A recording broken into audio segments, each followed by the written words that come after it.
7 अक्टूबर से खूंखार क्रिमिनल 3 कस्बों के इस त्रिकोण में घूम रहा है। देवा से अमोना, अमोना से कमलापुर तक इसने कोहराम मचा रखा है, वो भी हमें चैलेंज देकर। इसने अब तक जो भी कहा है करके दिखाया है।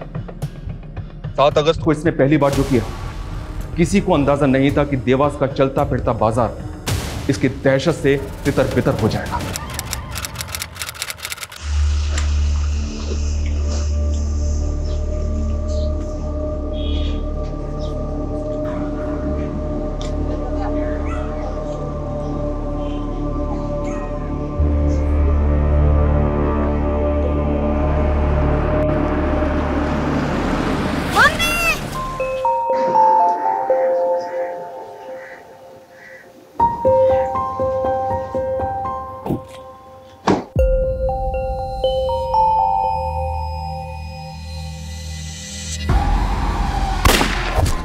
इसके 24 घंटे बाद उसने फिर कोहराम मचाया था।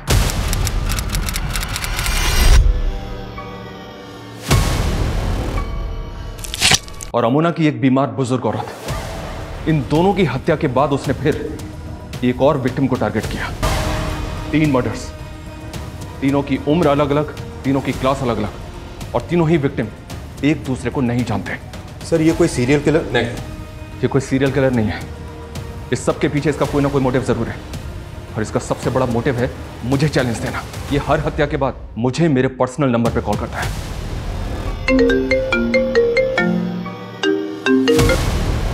Hello, good afternoon sir.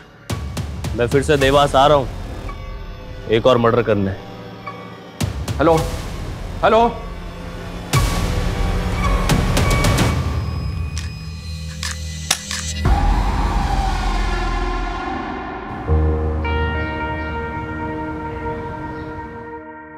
हर गांव का दौरा किया है मैंने। 15 से ज्यादा गांव में कोई काम ही नहीं हुआ है। जहाँ पानी की टंकियां लगी वहाँ पानी नहीं आ रहा, जहाँ बोरिंग हो रही वहाँ हैंडपंप नहीं है। क्या ये सब? रागिनी मैम, मैंने आपको पहले ही बताया था, ये अभिनव भदौरिया सिर्फ नाम के ठेके लेता है, काम वाम कुछ करता है नहीं वो। फिर भी पिछले ऑफिसर ने उसकी पेमेंट रिलीज करवा दी। नमस्कार मैडम। अभिनव भदौरिया, कम इन। क्या मैडम, आपसे मिलने के लिए आधे घंटे से बैठा हुआ वेट कर रहा हूँ, कमाल है। वैसे जनता भी आपको दिए हुए प्रोजेक्ट्स का फायदा उठाने का वेट ही कर रही है, लेकिन देखो मैडम, मैं जानता हूँ इस प्रोजेक्ट की आप इंचार्ज लगी हुई, लेकिन कुर्सी का एटीट्यूड मुझको मत दिखाना। अच्छा? देखो मैडम, मैं तुमसे इधर उधर की बात नहीं करूँगा, सीधी सीधी बात करूँगा। एक काम करता हूँ, तुम्हारी मिठाई को और मीठी कर देते हैं, या तुम बोलो कितना चाहिए? खड़ा हो, खड़ा हो, निकल यहाँ से। ये लो, मैं तो अपने पैरों पर खड़ा हो गया, लेकिन तुम अपनी सोचो, और हाँ, मुझे गिराने की कोशिश मत करना, वरना जो मिल रहा है ना वो भी नहीं मिलेगा।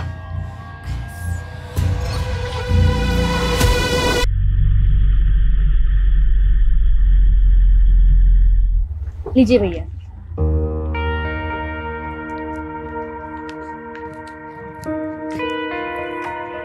मम्मी शॉपिंग की है? हाँ, अंदर चलो दिखाती हूँ। बहू, आज फिर से फालतू खर्चा कराई? कमाती है तो इसका मतलब सब उड़ाती रहेगी? अरे माँ जी, सरकारी नौकरी है देवरानी की, अब ऊपर की कमाई ऐसे ही तो उड़ाएगी। बस करो भाभी, और कितने ताने मारोगी आप? खबरदार, जो बड़ी बहू को कुछ कहा तो। घर का सारा काम यही करती है, तू नहीं। तू क्या करती है? सुबह उठती है, सजती है, संवरती है और निकल जाती है घर से। घर के कामों से तो तुझे कुछ लेना देना नहीं है। माँ जी, मुझे अपना परिवार चलाना आता है, और भाभी मैं अपनी जॉब भी ना बहुत ईमानदारी से करती हूँ। आप लोगों के मशवरे की मुझे जरूरत नहीं है। रागिनी, ऐसे बदतमीजी से बात करोगी माँ से? चलो माफी मांगो। रागिनी, मैंने कहा माफी मांगो माँ से। मैं तो माफी मांग लूंगी, लेकिन थोड़ी नसीहत अपनी माँ और भाभी को भी दो कि मुझसे रोज ऐसे ना पेश आया करे। आई एम सॉरी।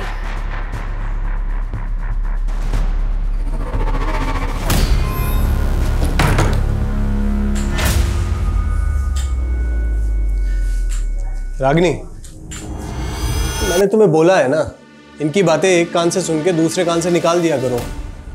मुझे आपकी तरह दिखावा करना नहीं आता है, मैं और नहीं रह सकती यहाँ पे। अच्छा, तो फिर बहस करोगी? आप अपनी मर्जी मुझ पर नहीं थोप सकते हैं। मेरे पेरेंट्स का घर है इंदौर में, खाली पड़ा है। आप चाहे तो मेरे और राहुल के साथ वहाँ शिफ्ट हो सकते हैं। अच्छा, ताकि लोग कहें अपना पुश्तैनी घर छोड़कर अपनी बीवी के घर में शिफ्ट हो गया।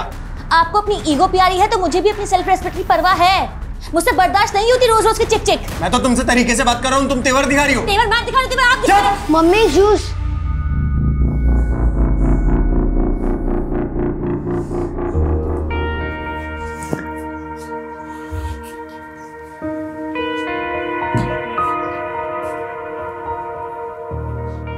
आप ऑफिस से थक के आए और सब आपके पीछे पड़ गए।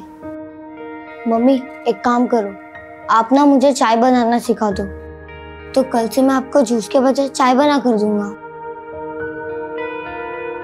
तुझे इन सब चीजों की चिंता करने की जरूरत नहीं है, तो अपनी पढ़ाई पे ध्यान दे। मम्मी आपका ध्यान भी तो मुझे ही रखना है ना।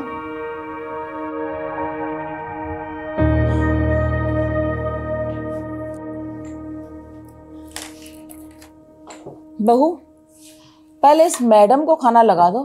रसोई में काम तो उसे करना नहीं है, कम से कम खाना तो पहले खा ले। बस कीजिए माँ जी, और कितने ताने मारेंगी आप? हद होती है तानों की भी। सुबह आपको टाइम पे नाश्ता इसलिए मिल जाता है क्योंकि मैं सुबह ऑफिस जाने से पहले बना के जाती हूँ, आपकी बड़ी बहू नहीं। क्या बात है रागिनी, वाह, इतनी अकड़ लाती कहां से है तू? राहुल उठो, यहाँ बैठे रहोगे तो तुम्हारे संस्कार भी खत्म हो जाएंगे। चलो उठो। ये मेरी शर्म लिहाज सब भूल गया क्या है? अपने भाई की बीवी का हाथ पकड़ेगा तू? और क्या गलत कह रही है वो? सही तो कह रही है कि तेरी इन हरकतों का मेरे पोते के ऊपर क्या असर पड़ेगा? यही तो हमने कमी रह गई माँ। मैंने और सुधा ने तुम्हें पोता नहीं दिया ना, और इसीलिए हमारे पूजनीय स्वर्गीय पिताजी ने भी सारा काम धंधा रंजीत को दे दिया है। मेरा छोटा भाई है। तुम राहुल को लेके अंदर जाओ, इनकी मति मारी गई। कोई नहीं जाएगा कहीं पे, आज सब इसके सामने फैसला होगा। अरे इसे भी तो पता चलना चाहिए कि तुमने इससे शादी पैसों के लिए की है। 4 पैसे कमा कर लाती है इसलिए बीवी बना कर रखा है, वरना तुझसे सब कमीनों नीच इंसान इसे भी बेच खाए।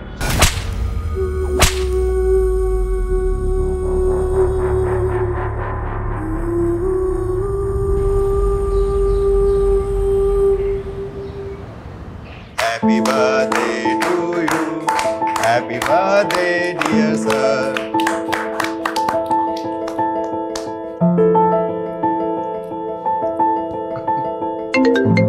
Excuse me.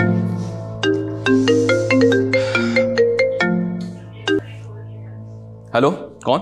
Happy birthday sir. Thank you so much, but I am sorry, मैंने आपको पहचाना नहीं। आपका वेल विशर बोल रहा हूँ, जल्दी ही आपको आपका बर्थडे गिफ्ट भी मिल जाएगा। पर आप हैं कौन? Hello hello.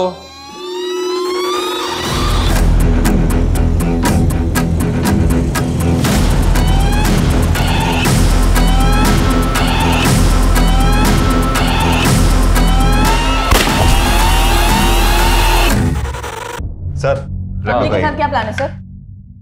अरे तुम लोग तो जानते हो अपनी जॉब में प्लान कहाँ कर पाते हम लोग कुछ भी। हाँ लेकिन वाइफ का ऑर्डर है, आज शाम को 7 बजे तक घर पहुंचना है। फिर तो पहुंचना ही है। हेलो, कौन? सर बर्थडे गिफ्ट मिल गया आपको। कौन बोल रहा है? अरे सर अभी तो 1 घंटे पहले बताया था आपको गिफ्ट देने वाला हूँ, लगता है आपको पता नहीं चला। क्या? देवास के टाउन मार्केट में मैंने एक मर्डर किया है। What? तू है कौन और क्या बकवास कर रहा है? Hello hello. खांसी भी काफी इरिटेटिंग होती है, अगले 24 घंटों में उसकी खांसी भी बंद कर दूंगा। दूसरा गिफ्ट होगा आपको। देख मेरी बात सुन। Hello hello. Sir control room से फोन था, देवास के टाउन एरिया में मर्डर हो गया है।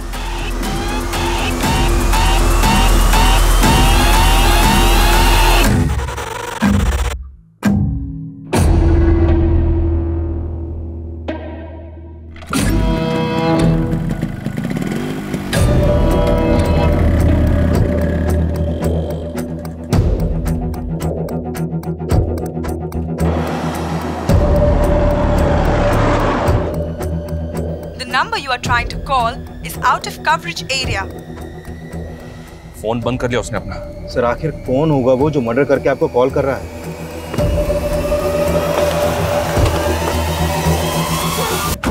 चलिए हटिए। सर यहाँ कई विटनेस का कहना है कि शूटर बाइक पे था और उसने हेलमेट पहना हुआ था। बाइक और हेलमेट रेड कलर का था और व्हाइट कलर की शर्ट पहनी हुई थी उसने। आसपास चेक करो कितने सीसीटीवी लगे, सबकी फुटेज निकलवाओ। Okay sir. सर इसने तो फेक नंबर प्लेट लगा रखी है बाइक पे, और जिस नंबर से इसने मुझे कॉल किया था वो नंबर भी फेक आईडी पे ऑब्टेन किया गया था। मेरे पर्सनल नंबर पे कॉल करके मुझे चैलेंज दे रहा था, बोल रहा था कि उसको पकड़ के दिखाओ। मतलब ये आपको पहले से जानता था? आपका पर्सनल नंबर इसके पास कैसे आया? I don't have any clue. लेकिन अजीब बात है, मेरा फ़ोन कॉल रिकॉर्डिंग मोड पे रहता है, मैंने इसकी रिकॉर्डिंग नहीं सुनी, लेकिन इसकी आवाज़ सुनने के बाद भी मुझे समझ में नहीं आ रहा कि होगा कौन।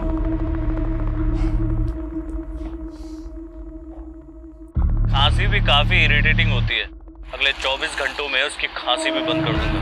दूसरा गिफ्ट होगा आपको। कोल्ड ब्लडेड मर्डर, बहुत कामली बोल गया, मर्डर कर दिया।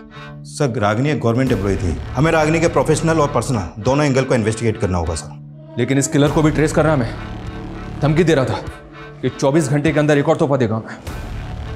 सर इस किलर की बाइक जिस डायरेक्शन में गई है हम वहाँ के सारे सीसीटीवी स्कैन कर रहे हैं। इसने मुझे 2 बार कॉल किया। पहली कॉल के वक्त इसका फ़ोन MG रोड पर एक्टिव था और दूसरी कॉल इसने टाउन मार्केट से 2 किलोमीटर दूर अमुना रोड से की। उन दोनों एरिया में इंक्वायरी करो, पता करो इस होली का आदमी वहाँ किसी ने देखा था क्या। Okay sir.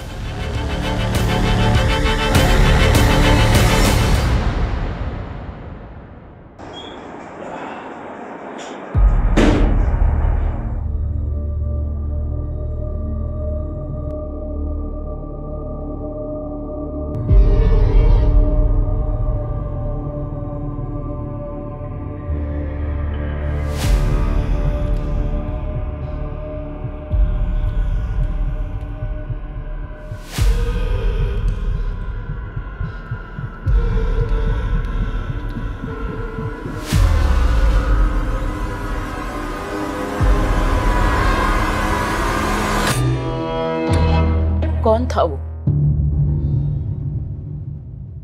एक लाचार औरत ने किसी का क्या बिगाड़ा था जो उसको मार दिया? सरकारी नौकर थी वो, कहीं किसी गलत लोगों से झगड़ा तो नहीं मोल ले लिया था? सुधा क्या फालतू की बात कर रहे हो तुम लोग। रंजीत हिम्मत से काम ले तो।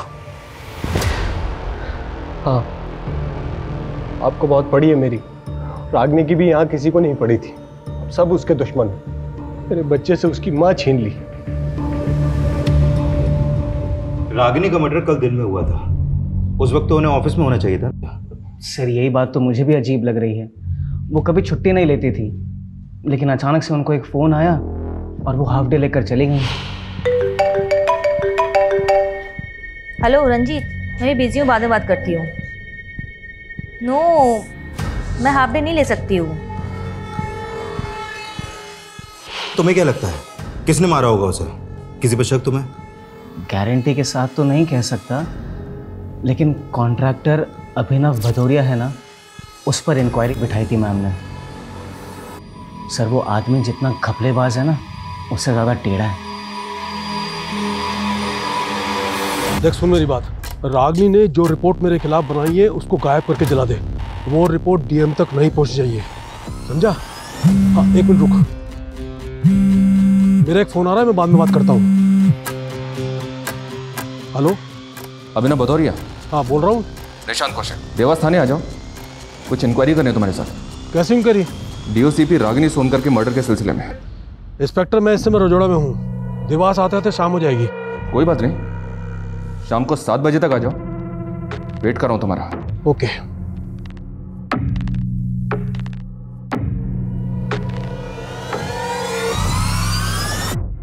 इंक्वायरी? कैसी इंक्वायरी? DOCP रागिनी सोनकर के मर्डर के सिलसिले में। इंस्पेक्टर मैं इस समय रजोड़ा में हूँ, देवास आते आते शाम हो जाएगी।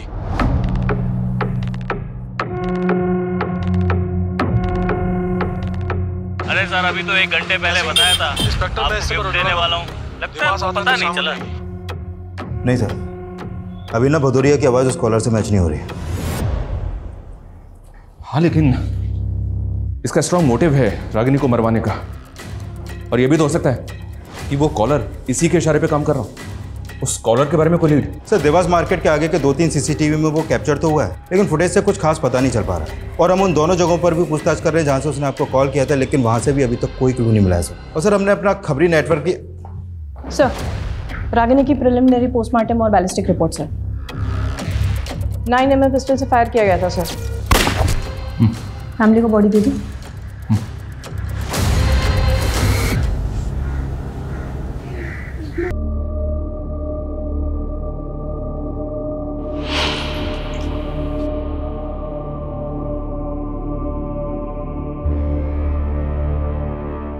बेटा मैंने दवाई खा ली है।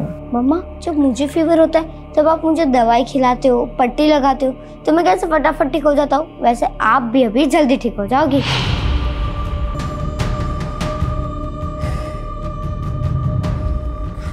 राहुल पापा वो मम्मी को फीवर है ना, तो वेट पट्टी रखने से बेटा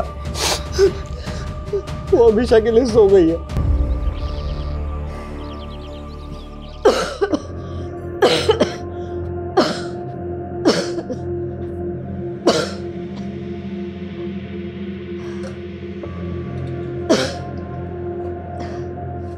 माँ जी, आपको टीबी है, आप क्यों चीजों को हाथ लगा देती हैं? हमें भी फैल गया तो? सुनिए अपनी बीवी की बात। तो अगर नहीं चाहती कि मैं घर के किसी चीज को हाथ लगाऊं, तो मेरे कमरे में पानी का मटका क्यों नहीं रख देती? अरे आपको तो हर बात बुरी लगेगी ना। आपको जो चाहिए आपको अंदर मिल जाएगा, बस आप अपने कमरे से बाहर मत निकलना।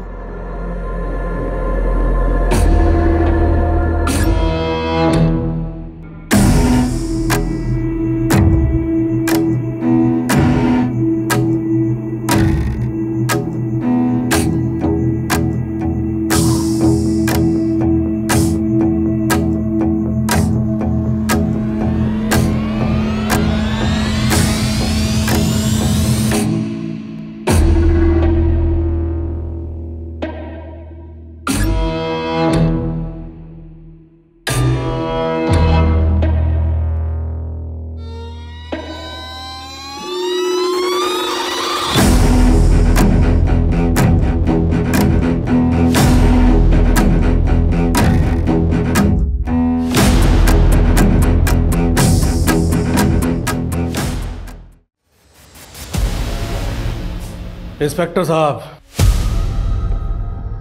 साहब कल आपका बर्थडे था, तो मैंने सोचा कि अमोना की मिठाई लेकर चलता हूँ आपके लिए। ये लीजिए लड्डू खाइए। ये लीजिए। तुझे कैसे पता कल बर्थडे था मेरा? इंस्पेक्टर साहब मुझे मालूम है कि आप मेरी डिटेल निकलवाओगे, इसलिए मैंने भी आपके बारे में पता कर लिया। वैसे मेरे भी कुछ दोस्त हैं पुलिस में, और हाँ जब भी मैं किसी से मिलने जाता हूँ ना पहली बार, तो उसके लिए ये मिठाई लेकर जाता हूँ। रागिनी की मौत से बहुत खुश दिख रहा है तू, इसलिए मिठाई बांटता फिर रहा है। कहीं ऐसा तो नहीं कि तू नहीं रहा? रागिनी का मर्डर करवा के मुझे क्या मिलेगा? कुछ नहीं। तेरे बारे में सब पता किया हमने। तू मिठाई के डिब्बों में रिश्वत भिजवाता है, लेकिन रागिनी ने तेरी इंक्वायरी बिठवा दी थी। इंस्पेक्टर अपनी इंक्वायरी पर ध्यान दे। मेरे खिलाफ कुछ मिला या ऐसे ही बज रहा है? बस एक बार सबूत हाथ लग जाए फिर अच्छी तरह से बजवाएंगे तुझे। अच्छा तेवर है, वाह। मेरे खिलाफ सबूत लेकर आ, और सुन मेरा कुछ बिगड़ने वाला नहीं है, समझा? उस कॉलर के तरह इसके तेवर भी कुछ कम नहीं थे सर। ये भी चैलेंज करके गया। नजर रखो इसमें। सर उस किलर ने आपको पहला कॉल एमजी रोड से ही किया था, और उसी दौरान रागिनी का पति रंजीत का फोन भी एमजी रोड पे ही एक्टिव था। क्या रंजीत का उस कॉलर से कनेक्शन? सर कनेक्शन तो कुछ नहीं मिला है, लेकिन रंजीत ने रागिनी को एमजी रोड से कॉल करके देवास टाउन मार्केट बुलाया था। सर मुझे तो लग रहा है कि उसने पर्पसली रागिनी को वहां पे बुलाया था। लेकिन रंजीत अपनी बीवी को क्यों मारेगा? क्या मोटिव हो सकता है उसका?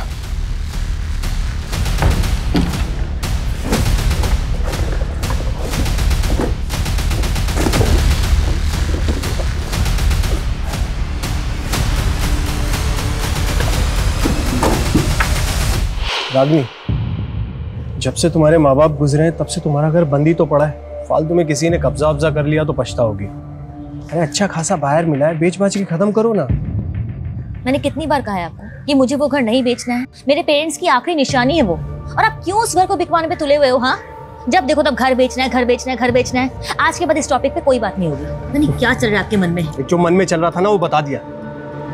फालतू बोल के पारा मत चढ़ाओ मेरा। एक तो तुम जैसी लड़की से शादी की, जॉब करने दिया, ऊपर मेरे ही सर पे चढ़ोगी। माँ बिल्कुल ठीक बोलती है, तुम्हें ना जरूरत से ज्यादा छूट दे दी मैंने। क्या पुलिस स्टेशन? नहीं सर, रंजीत की आवाज भी मैच नहीं कर रही उस कॉलर की आवाज से। सर रंजीत आ गया। सर मैंने वहाँ रागनी को हाफ डे लेकर मार्केट में मिलने के लिए बुलाया, तो आप कुछ भी बोलेंगे? सर वहाँ हम राहुल के बर्थडे पार्टी की शॉपिंग के लिए मिलने वाले थे। जिस दौरान तूने रागनी को एमजी रोड से फ़ोन किया था, उसी दौरान इस आदमी का फ़ोन भी एमजी रोड पे एक्टिव था। इस आदमी का एमजी रोड पे तू मिला था इस आदमी से? नहीं सर, मैं क्यों मिलूंगा, मैं तो इसे जानता तक नहीं। देख रंजीत, तू जितना ज़्यादा हमें घुमाएगा ना, उतनी ज़्यादा तकलीफ होगी तुझे बाद में। सर आपको क्या लगता है मेरी बीवी को मैंने ही मरवाया है? तो कौन होगा ये आदमी जो बाइक पे बैठा हुआ है? क्या एमजी रोड पे तुमने किसी ऐसे आदमी को देखा था जो इस बाइक पे बैठा हुआ था? या ऐसे किसी आदमी को जानते हो जिसके पास ये बाइक है? इस बाइक से, इस आदमी की कद काठी से कुछ भी याद आ रहा है तुम्हें तो बताओ। मैं सर मैं नहीं जानता इस आदमी को सर।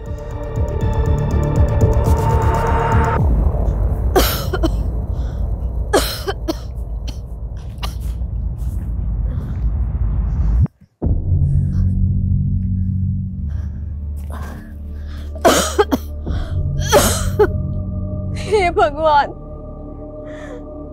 मैं हार गई इस जीवन से। खुशी मेरे नसीब में नहीं तो कम से कम मुझे मौत ही दे दे।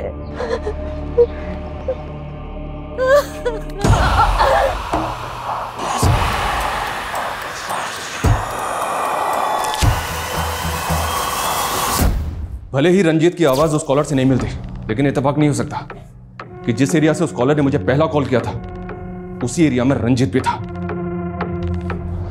ये रंजीत घुमा रहा है मैं। सर अगर रंजीत के मोटिव पे जाए तो उसकी पत्नी रागनी एक रिच फैमिली से बिलोंग करती थी, माँ बाप की इकलौती बेटी थी, और उनके जाने के बाद इंदौर का घर रागनी का होने वाला था, जो अब रागनी के बाद रंजीत का हो जाएगा। हाँ लेकिन हेलो, कौन? आपका एक और गिफ्ट तैयार है सर। अमोना के सिमर गांव में जो इच्छा पूर्ति पेड़ है ना, वहाँ एक और मर्डर कर दिया मैंने।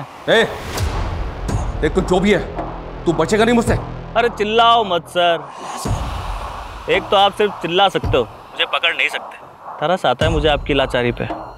तेरी तो काम डाउन सर, अगला मर्डर भी प्लान कर लिया है मैंने, लेकिन आप ना दिमाग पे ज़्यादा जोर मत दो। क्या है कि उससे बीपी हाई हो जाता है, और हाई बीपी से आंखें भी खराब हो सकती हैं, और मैं नहीं चाहता मेरी वजह से आपकी आंखों में चश्मा लगे। इसलिए चुपचाप अमोना जाइए और अपना तोहफा कबूल कीजिए। बाय। हेलो हेलो, अमोना जाना है हमें। उसने कहा कि अमोना के सिमोर गांव में उसने एक और मर्डर किया है। क्या? उसने अगला मर्डर भी प्लान कर लिया, ये भी बोला उसने। पता नहीं और कौन कौन है जिसको वो टारगेट करने वाला है। ऐसे number 5, my favourite food.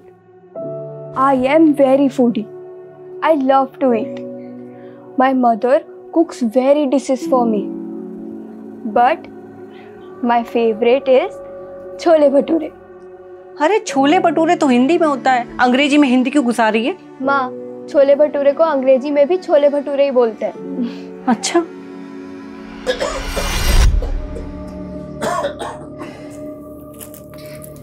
Gita देखो देखो मैं क्या लाया हूँ, तुम्हारे नए स्कूल के कपड़े।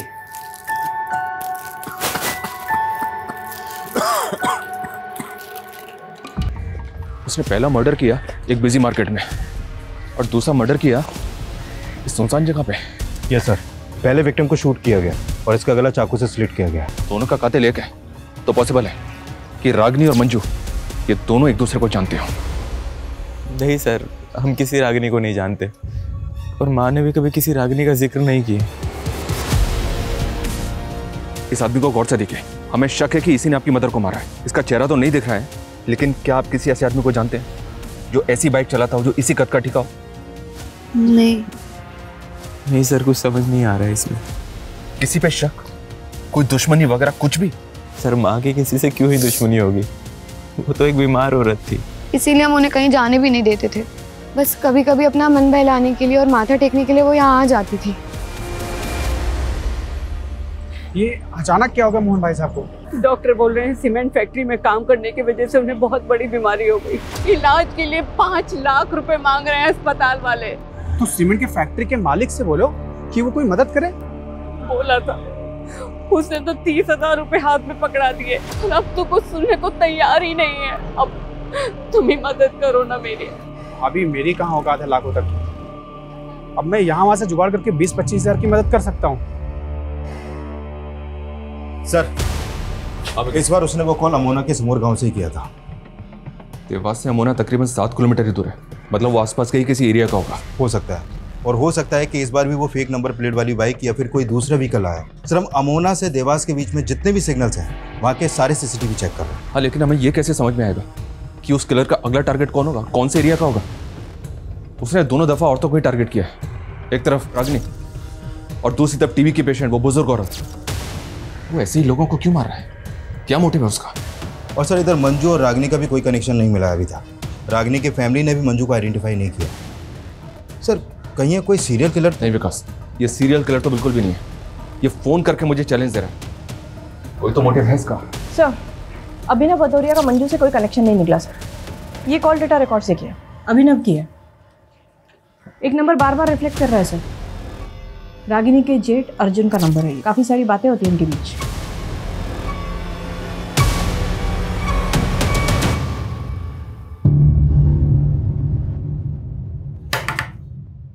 गीता, माँ कहाँ है? हॉस्पिटल, अभी आ ही रही है खाना लेने। मोहन भैया कैसे हैं भाभी? उनकी हालत बहुत नाजुक है और अभी तो पूरा पैसा भी नहीं हो पाया है इलाज का। मैं वही बताने आया था कि मैंने एक सरकारी आदमी का मालूम किया है। मोहन भैया के इलाज के खर्चे में वो रियायत दिला सकता है। कैसी रियायत? सरकार की स्कीम है कि सीमेंट फैक्ट्री में काम करने वाले मजदूरों का इलाज फ्री में होता है, और आपने जो पैसा जमा किया वो भी शायद वापस हो सकता है। ऐसा हो सकता है? हाँ, मोहन भैया के हॉस्पिटल के कागज लेकर के और उनकी सीमेंट फैक्ट्री वाली आईडी लेकर के शाम को मेरे साथ चलना, सरकारी आदमी से मिलवा दूंगा मैं। ठीक है। मैंने कहा ना, मेरा रागिनी के मर्डर से कोई लेना देना नहीं है। रागिनी के जेठ से क्या लेना देना है? हाँ, मैंने रागिनी के जेठ को पैसे दिए थे। अनुभव भदौरिया ने मुझे लालच दी कि अगर वो रागिनी से उसका काम करवा दूंगा मैं, तो उसके बदले में मुझे ढेर सारे पैसे देगा। ऑटो ऑटो, एक गणेश नगर पे जा। रागिनी, भैया आप यहाँ? देखो, मैं जो बात करने वाला हूँ वो हम घर में नहीं कर सकते थे। कैसी बात है? अभिनव भदौरिया मोटा पैसा दे रहा है, उसके काम में अड़चन मत डालो। आप होते कौन है मुझसे ये बात करने वाले? हाँ, अगर आप मेरे जेठ ना होते ना तो आपको अंदर करवा देती मैं। फिर रागिनी नहीं मानी तो तूने और अभिनव ने मिलकर उसको? नहीं सर, ऐसा कुछ भी नहीं है, मैं सही कह रहा हूँ, मैंने उसे नहीं मारा। बहुत गंदी चाल खेल रहे हो तुम रंजीत। एक तरफ रागिनी गई और दूसरी तरफ मेरे पति को अंदर कर दिया। क्या तुम सबकी जमीन जायदाद अकेले ही हड़पना चाहते हो? माफ करो भाभी। माँ जी, आप क्यों चुप बैठी है? आप भी जानती है इसी ने मारा है रागिनी को। तेरा दिमाग खराब हो गया क्या? चुप कर।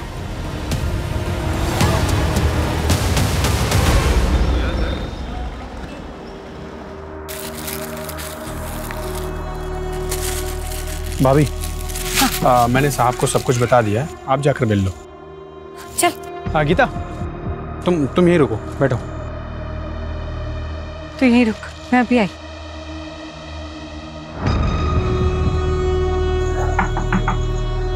आइए।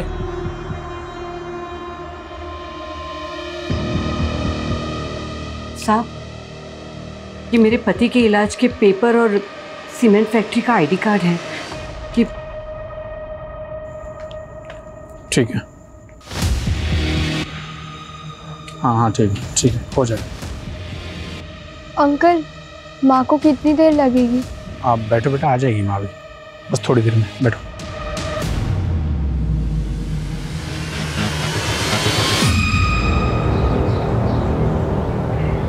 हाँ जी पंडित जी, नमस्कार। पंडित जी, अपने बेटे विक्रम की बरसी पर पूजा रखवाना चाहता हूँ, आपसे आके मिल सकता हूँ? जी नमस्कार।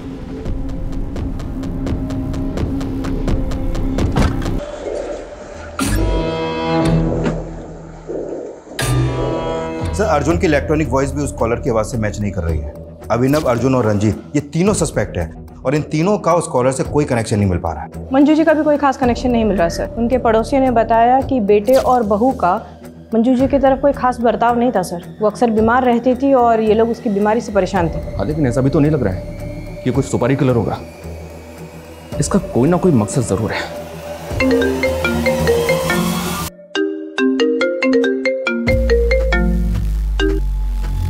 हेलो सर, कमलापुर के पंचायत भवन के पास एक तोहफा छोड़ा है आपके लिए। ए, देख मेरी बात सुन। कुछ रह गया है आपके पास दिखाने को? पकड़ तो पाई नहीं मुझे। चलिए एक काम करते हैं, मैं ही आ जाता हूँ देवास वापस। वहां एक गलती सुधारनी है मुझे। गलती? हाँ, पकड़ सको तो पकड़ लो। हेलो मैं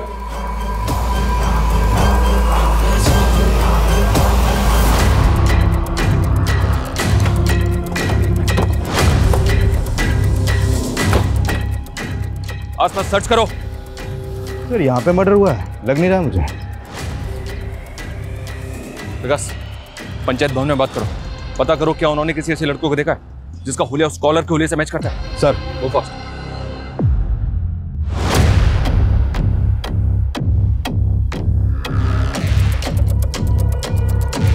लाश यहाँ पड़ी है।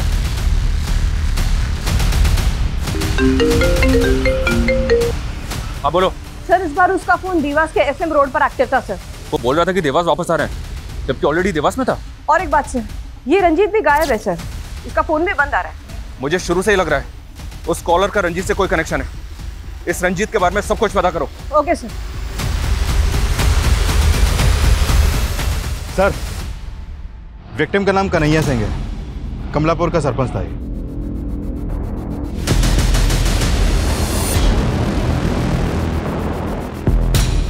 मैडम, ये क्या कर रही हैं आप? हमें अपना काम करने दीजिए, और अगर आप रंजीत के बारे में कुछ भी जानती हैं तो मुझे अभी के अभी बताइए। मैडम, हमने बोला ना हमें कुछ नहीं पता। मैडम जी, एक मिनट। ये देखिए, इतने सारे प्रॉपर्टी के पेपर हैं, सब में नाम अलग अलग हैं।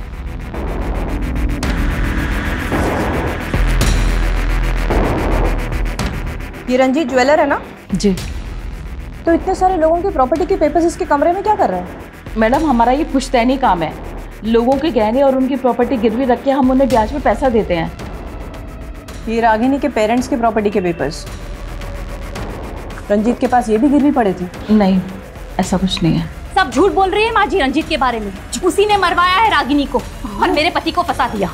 मैडम जी, आप रंजीत के बेटे राहुल से पूछो, वो आपको बताएगा कि कैसे रंजीत प्रॉपर्टी के लिए रागिनी से झगड़ता था।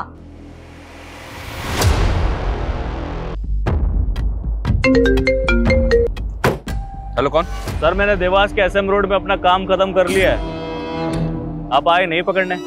रागिनी, मंजू कन्हैया, इनको क्यों मारा तूने? ये सब के सब एक ही माला से बंधे हुए हैं और इस माला का आखिरी फूल भी जल्दी मुरझा जाएगा। हेलो हेलो सर, देवास के एसएम रोड पर रंजीत की लाश मिली है। रागिनी की तरह रंजीत को भी शूट कर दिया।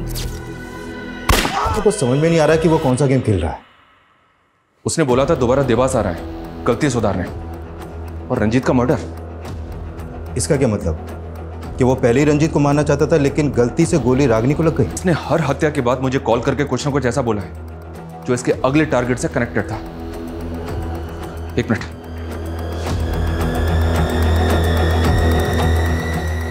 ये सुनो। खांसी भी काफी इरिटेटिंग होती है। और सेकंड विक्टिम मंजू थी, टीबी पेशेंट। उसके मर्डर के बाद उसने कहा अगला मर्डर भी प्लान कर लिया है मैंने, लेकिन आप ना दिमाग पे ज्यादा जोर मत दो। क्या है कि उससे बीपी हाई हो जाता है और हाई बीपी से आंखें भी खराब हो सकती हैं, और मैं नहीं चाहता मेरी वजह से आपकी आंखों में चश्मा लगे। थर्ड विक्टिम का नहीं है। तो फिर सर उसने आखिरी कॉल में क्या कहा जो हमें अगले टारगेट का हिंट थे? ये सब के सब एक ही माला से बंधे हुए हैं और इस माला का आखिरी फूल भी जल्दी मुरझा जाएगा। माला और फूल? माला और फूल? यस, माला और फूल। लेकिन सर इससे कैसे पता चलेगा कि वो किसको मारने वाला है?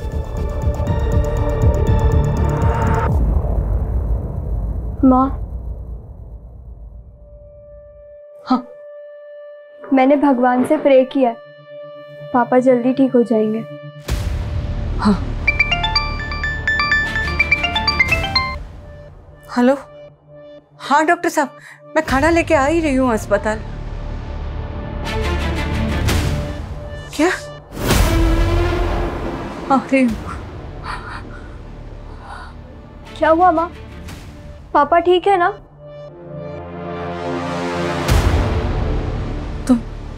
तुम ही रहो, मैं रिक्शा लेकर आती हूँ।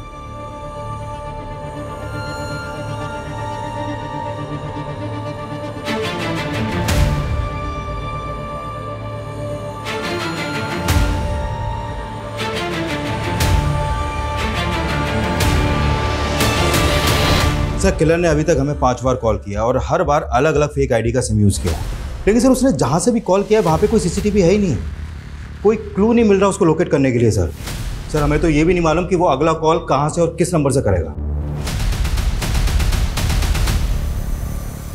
देवास से अमोना, अमोना से कमलापुर और वापस देवास, वो इसी त्रिकोण में घूम रहा है। उसका अगला टारगेट भी इसी त्रिकोण के सराउंडिंग में होगा। इस त्रिकोण में पेट्रोलिंग बहुत टाइट होनी चाहिए विकास। और हाँ, मेरा फोन भी सर्विलेंस पे डालो। वो जैसे ही मुझे कॉल करेगा, कंट्रोल रूम उसकी लोकेशन को ट्रेस करके पेट्रोलिंग टीम को अलर्ट भेजेगी तुरंत। इस बार कैसे भी करके हमें इसको पकड़ना है। सर, मैं रंजीत का बैकग्राउंड चेक कर रही थी सर, तब मुझे एक कनेक्शन मिला मंजू के वाया। कैसा कनेक्शन? सर, रंजीत के घर में बहुत सारे प्रॉपर्टी के पेपर्स थे, जिसमें से ये प्रॉपर्टी का पेपर है मोहन कुमार के नाम का। मोहन कुमार ने अपना घर गिरवी रखा था रंजीत के पास सर। उसके बाद उसने धोखे से इस पर हड़प दिया सर। ये फोटो आइडेंटिफाई की है मंजू के बेटे के थ्रू, मोहन कुमार। सर, मोहन माँ का दूर का रिश्तेदार था और उसने माँ को मुसीबत के समय 2 लाख रुपए भी उधार दिए थे। लेकिन जब मोहन बीमार पड़ा तो माँ उसकी पत्नी पूनम की मदद नहीं कर पाई थी। पूनम, मैं बहुत शर्मिंदा हूँ। अभी मेरे पास सिर्फ 10,000 रुपये ही है, इससे ज़्यादा मैं कुछ नहीं कर सकती।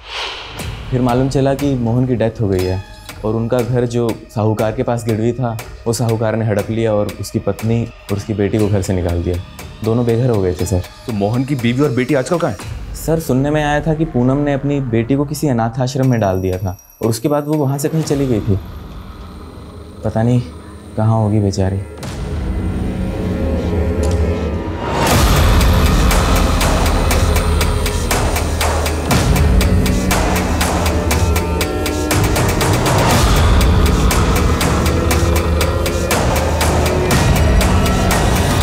सर, पूनम 2 साल पहले गीता को एक अनाथ आश्रम में छोड़ के गई थी और करीब 6 महीने पहले इंदौर की एक फैमिली ने गीता को वहां से अडॉप्ट किया था। पूनम की फैमिली के बेघर होने के पीछे मंजू एक वजह है, क्योंकि उसने पूनम को 2 लाख रुपए नहीं दिए थे। वहीं रंजीत ने उनका घर गिरवी रख लिया था।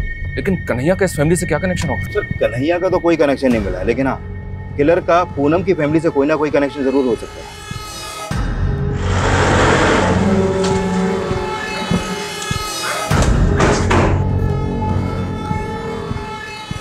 क्या हो गया बेटा?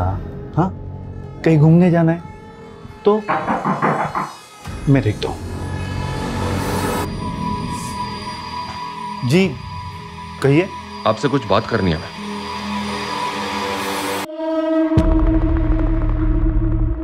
सर, गीता हमारे साथ पिछले 6 महीने से रह रही है, लेकिन अभी तक अपनी माँ को नहीं भूल पाई है। गीता बेटा, तुम्हारी माँ ने तुम्हें अनाथाश्रम में छोड़ा था। क्या तुम्हें याद है उन्होंने जाने से पहले तुमसे क्या कहा था? कहाँ गई थी?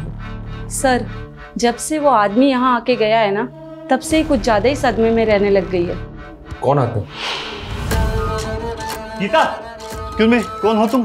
क्या? एक मिनट। क्या 1 मिनट? अरे किसी के घर में घुस क्या? गीता, अरे बेटा तो ठीक है ना? कब से ढूंढा था मैं तुझे। आ चल। अरे ऐसे कैसे लेके जा सकते हो किसी को किसी के घर से? गीता उससे डर रही थी सर, इसीलिए हमने उसे घर से बाहर निकाल दिया। फिर बाद में गीता ने कहा कि वो उसका मामा लगता था। कौन मामा है? ये कहाँ रहता तुम्हारा मामा? मालूम नहीं, मामा गंदा है।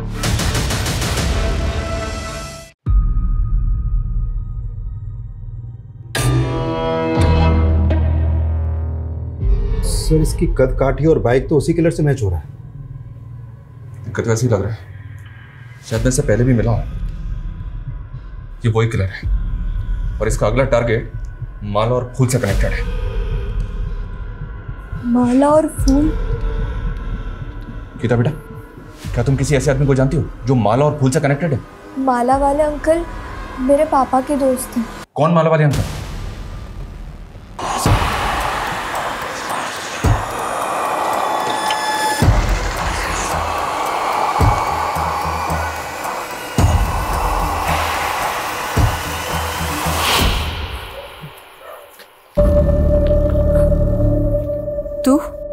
दीदी मेरी बात का भरोसा करो, जेल से निकलते वक्त मैंने कसम खाई थी आज के बाद कोई गलत काम नहीं करूंगा।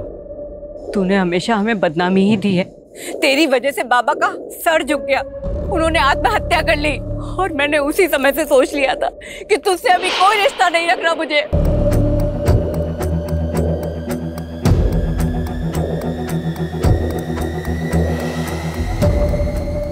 शरद! पुष्कर! रुक जा, शूट मत करना वरना मैं तुझे शूट कर दूंगा। हिलना मत वहां से। पुष्कर रोक! आप लोग दूर रहिए सर, आप लोग को कुछ नहीं पता। पुष्कर हमें सब पता है। देख मेरी बात सुन, मैं जानता हूं तू ये सब क्यों कर रहा है। तेरी बहन के साथ जो कुछ भी हुआ है तू उसका बदला ले रहा है। देख मैं ये भी जानता हूं तेरे बारे में, एक टाइम ऐसा था तू भी इस जुर्म की दुनिया से बाहर आना चाहता था। पुष्कर ये गन मुझे दे दे। पुष्कर मैं कहता हूं रुक जा। पुष्कर! पुष्कर लेकर जाओ इसे।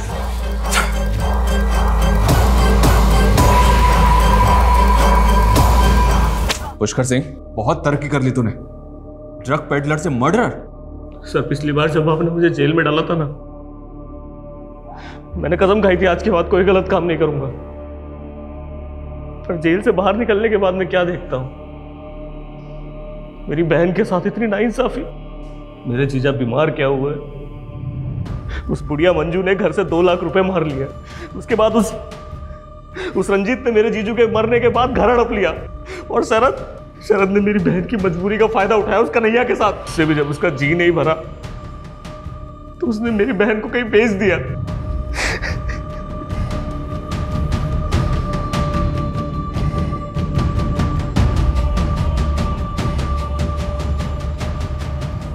मुझे बेहद अफसोस है इस बात का कि जो लड़का रिहा होकर यह सोच रहा था कि वो दोबारा क्राइम नहीं करेगा, अब उसी के खिलाफ मुझे एक लंबी चौड़ी चार्जशीट तैयार करनी पड़े।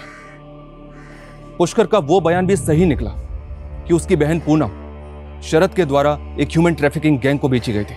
शरद अभी न्यायिक हिरासत में है, लेकिन निराशा मुझे इस बात की है कि पुष्कर जैसे कई हताश लोग अक्सर गुनाहों के रास्ते पे निकल जाते हैं, जिसका सॉल्यूशन यही है कि आप जुर्म के खिलाफ अपनी चुप्पी को तोड़िए, हमारे पास आइए, क्योंकि जुर्म के खिलाफ लड़ाई हम सब की है। क्योंकि सिर्फ पूनम ही नहीं, पूनम जैसे लाखों विक्टिम्स आज भी गुनाहों के ऐसे अंधकार में खोए हुए हैं जहां से उनके अपने, गीता जैसे उनके कई रिश्तेदार सालों से उन गुमशुदा लोगों का इंतजार कर रहे हैं।